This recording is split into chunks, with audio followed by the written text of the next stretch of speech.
হ্যাঁ শীর্ষেন্দুদা, এই জাস্ট পেলাম, থ্যাংক ইউ ভেরি মাচ। ফিরে গিয়েই আড্ডা হচ্ছে, আমি আপনাকে ফোন করছি। ওকে, বাই।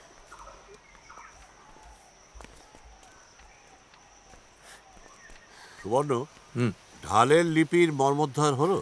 হ্যাঁ, লিপির প্রথম ভাগ অনুযায়ী শশাঙ্কর মন্ত্রী জনক নামে এক স্থপতিকে দায়িত্ব দিয়েছিলেন গুপ্তধন লুকোনোর।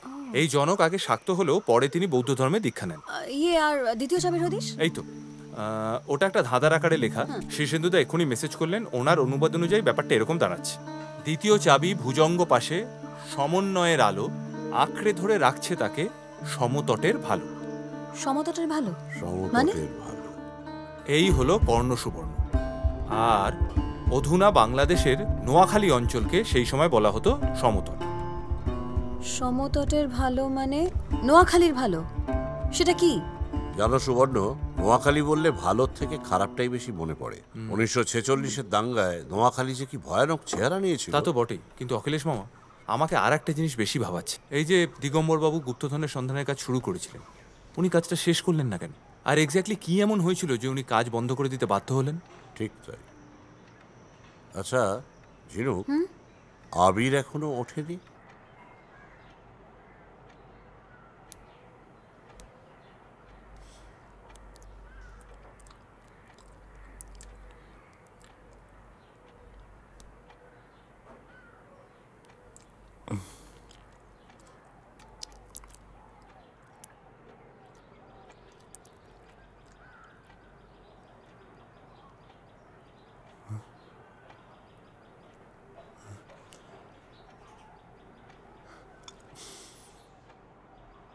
কিরে, কার স্বপ্ন দেখছিস?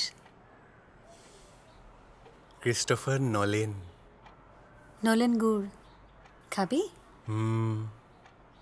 দেবী,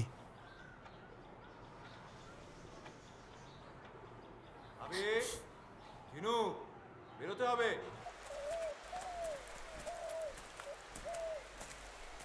সকাল সকাল ব্রেকফাস্ট না করে বেরিয়ে পড়লাম। কোথায় যাচ্ছি বলো তো?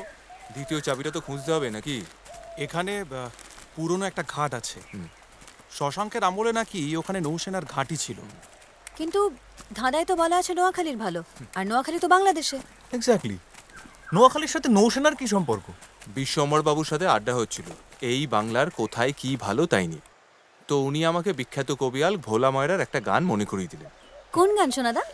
ময়মনসিংহের মুখ ভালো, খুলনার ভালো কই, ঢাকার ভালো পাতখির, আর বাঁকড়োর ভালো দই। বাহ, দারুণ কিন্তু না? এবার শেষ দুটো লাইন।